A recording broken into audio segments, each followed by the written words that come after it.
Hello students, today we will discuss about exercises for practice, passage for translation. Okay,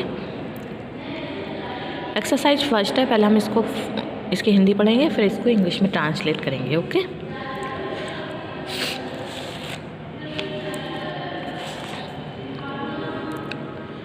first है, देश की उन्नति बालकों पर निर्भर है. वे ही राष्ट्र के मेरुदंड हैं. आज के बालक कल के पिता कहलाएंगे. अतएव आवश्यक है कि इनकी देखरेख भली भांति की जाए और इनकी शिक्षा का समुचित प्रबंध हो. ओके, बाल्यकाल से ही बच्चों के मन में तरह तरह के काम की इच्छा उठती है. कोई चित्रकार बनना चाहता है, कोई वकील या डॉक्टर, परंतु उनके माता पिता उनकी इच्छाओं की हत्या कर उन्हें अपने सांचे में ढाल लेते हैं. ऐसे बालकों से आगे चलकर राष्ट्र और समाज का कल्याण नहीं हो पाता. ओके, देखिए पहला है क्या था, देश की उन्नति बालकों पर निर्भर है. तो लिखेंगे the progress of a nation depends on her children alone. Okay, फिर है, वे ही राष्ट्र के मेरुदंड हैं. They were the spinal cord of the nation. आज के बालक कल के पिता कहलाएंगे. Today's are tomorrow's fathers. अतएव आवश्यक है कि इनकी देखरेख भली भांति की जाए. So they should be well looked after और इनकी शिक्षा का समुचित प्रबंध हो. And proper arrangement of their education be made. Okay,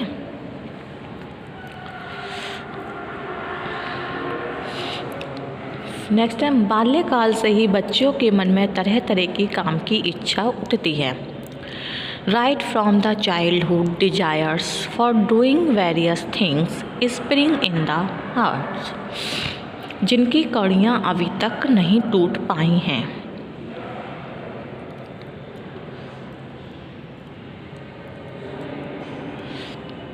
okay, कोई चित्रकार बनना चाहता है. Some aspires to be painters. कोई वकील या डॉक्टर बनना चाहता है. Other want to be lawyers और डॉक्टर्स. परंतु उनके माता पिता उनकी इच्छाओं की हत्या कर उन्हें अपने सांचे में ढाल लेते हैं. But their parents smother their ambitions and mould them into their own form. ऐसे बालकों से आगे चलकर राष्ट्र और समाज का कल्याण नहीं हो पाता. इन future such children fail to do any welfare to nation and society.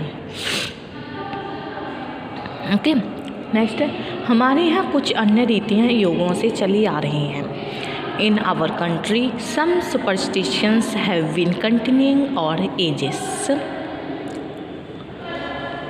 जिनकी कड़ियाँ अभी तक नहीं टूट पाई हैं. The bonds of which are still unshaken. संसार के अन्य देशों में ऐसी बात नहीं पाई जाती है.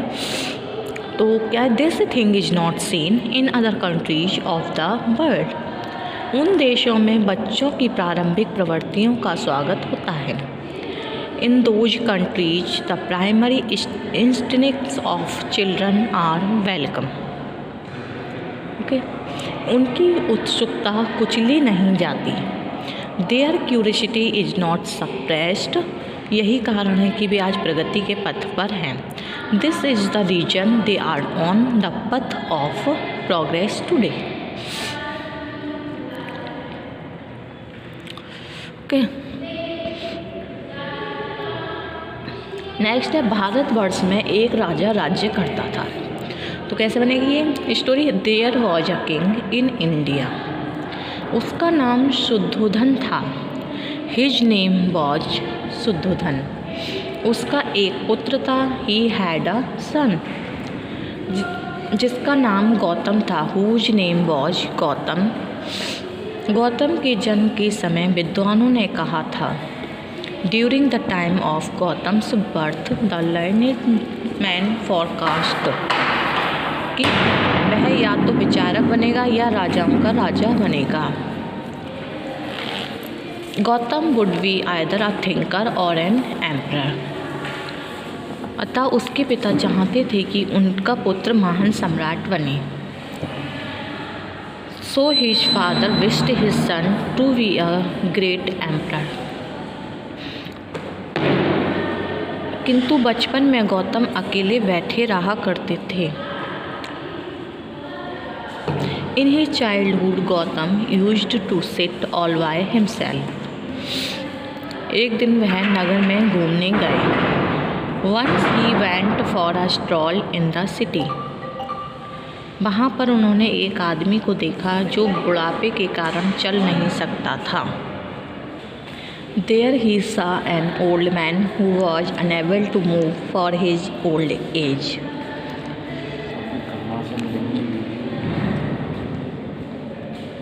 उसके शरीर में मांस बहुत कम था। He was very lean and उसकी दशा को देखकर गौतम ने अपने सारथी से पूछा कि वह आदमी इतना कमज़ोर क्यों है। Gautam was prompted by the old man's condition to ask his charioteer why the man was so much emaciated. उनके सारथी ने उत्तर दिया कि वह व्यक्ति बूढ़ा है, बुढ़ापे में सबकी दशा ऐसी ही हो जाती है।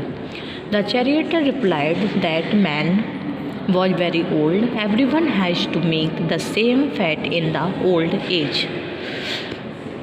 यह सुनकर गौतम बहुत दुखी हुए। उन्होंने सोचा कि संसार असत्य है, यहाँ का आनंद बेकार है। This made Gautam very sad. He thought that the world was unreal and earthly pleasures were of no use. यानी यहाँ पर कोई भी मनुष्य प्रसन्न नहीं रह सकता। इन्हीं विचारों के साथ दुखी होकर वह अपने महल में लौट आए। He came back to his palace with a heavy heart, lost deep in these thoughts. Okay.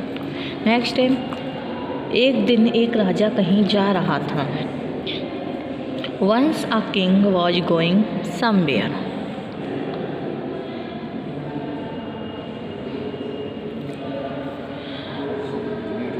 रास्ते में उसे एक बूढ़ा आदमी मिला। On the way, he met old man with a white beard. उसकी सफ़ेद दाढ़ी थी, यानी white beard. राजा ने उससे पूछा। The king asked him,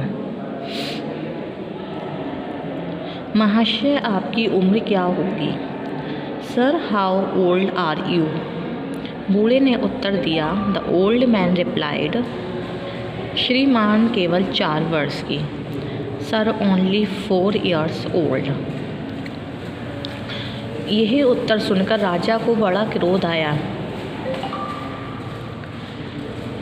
Hearing this, the king lost his temper. वह बोला, he said, तुम्हें शर्म आनी चाहिए। You should be ashamed of yourself. इतने बड़े होकर भी तुम झूठ बोलते हो। Even being so old, you are telling a lie. तुम्हें 80 वर्ष से कम का कौन कहेगा? Who will estimate you below 80 years?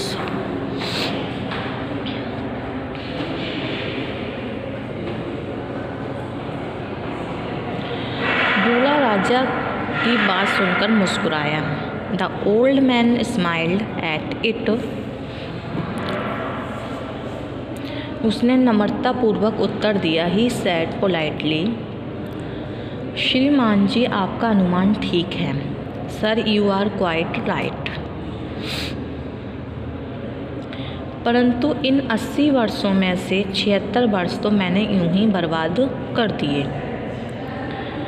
But I have wasted 76 years out of 80। केवल अपना और बच्चों का ही पेट पालता रहा। I have been looking after my family and myself alone.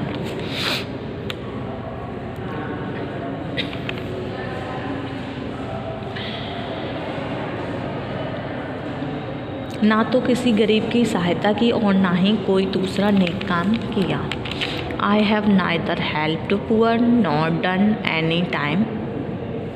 Anything good. Okay, केवल पिछले 4 वर्षों से जीवन का असली ध्येय समझ पाया हूँ।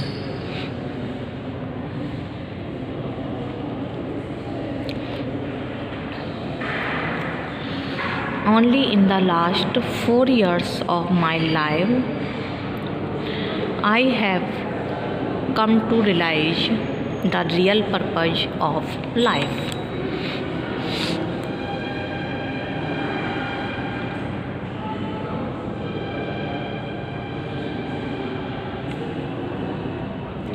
बाकी 76 वर्ष तो व्यर्थ ही रहे। The 76 years of my life have gone waste. इसलिए मेरी जो असली आयु है वो केवल 4 वर्ष की है। My actual age is only 4 years.